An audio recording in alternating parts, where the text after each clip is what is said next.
Pesan yang saya terima dari Tuhan untuk 2026. Exposure of darkness. Penyingkapan dari kegelapan. Explosion of light. Dan meledaknya terang Tuhan. Apa yang akan kita terus lihat ke depan? Akan banyak bintang-bintang berjatuhan.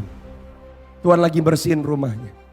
Kita sedang masuk ke sebuah masa di mana Dia akan nyatakan kemuliaannya. Tapi buckle up, siap-siap. Saudara dan saya akan semakin membaca berita. Di mana hal-hal yang tersembunyi akan disingkapkan oleh Tuhan. Bukan supaya saudara dan saya mencibir pendeta-pendeta. Bukan supaya kita mengolok-ngolok pendeta. Yang pertama saya mau katakan, periksa hatimu. Belum ketahuan, bukan berarti tidak akan ketahuan. Belum ketahuan itu masa anugerah supaya kamu bertobat. Karena di dalam pertobatan ada belas kasihan Tuhan. Perbaiki yang perlu engkau perbaiki. Saudara, Elisa seharusnya punya penerus namanya Gehazi. Gehazi kehilangan jubah. Kenapa Gehazi kehilangan jubah? Karena dia gak dewasa. Apa yang Gehazi lakukan? Dia terima apa yang ditolak oleh pemimpin.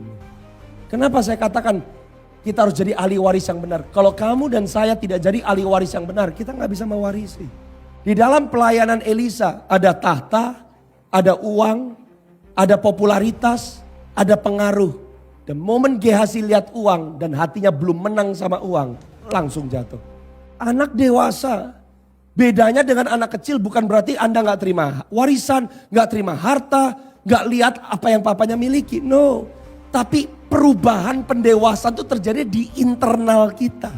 Bagaimana saudara meresponi, bagaimana saudara berkata cukup, bagaimana saudara berkata terima kasih, bagaimana kita belajar sabar. Waktu orang mendahului kita tetap percaya, tetap menanti. Itu pendewasaan.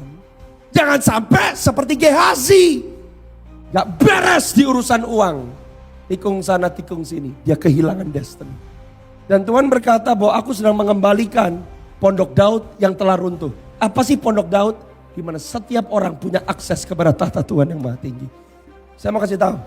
Kalau ada dari kita yang masih mengidolakan pendeta, menghormati pendeta, baik. Mengidolakan pendeta, gak bagus. Kasih honor yang tepat buat pemimpinmu. Tapi kalau saudara dan saya lebih nganut orang ngomong apa dan kamu gak bisa dengar suara Tuhanmu secara sendiri, maka kamu sedang menjadikan pendeta yang kamu ikuti suara Tuhan dalam hidupmu. Tuhan lagi bawa setiap umatnya, have a personal, miliki hubungan yang personal.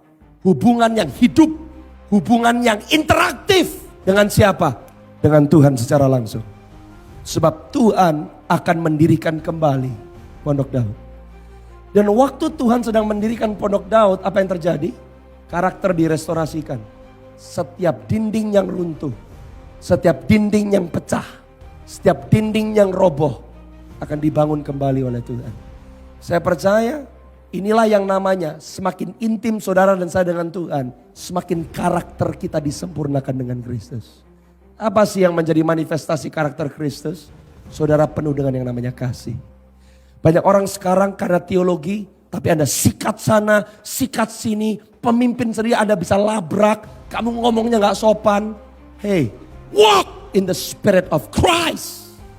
Saya sempat bilang loh, Yesus punya bendahara namanya Yudas Iskariot yang nyolong uang pelayanan. Tapi Yesus lebih cinta jiwa Yudas Iskariot daripada uang hilang. Kalau kamu lebih mempertahankan doktrinmu daripada mengasihi sesama umat Tuhan, you are not walking in the spirit of Christ. Tuhan gak bikin kita semakin diurapi supaya kita bisa menaklukkan orang, nendang orang. Yang Dia rindukan tidak ada satupun ada di dalam neraka. He's the God of love.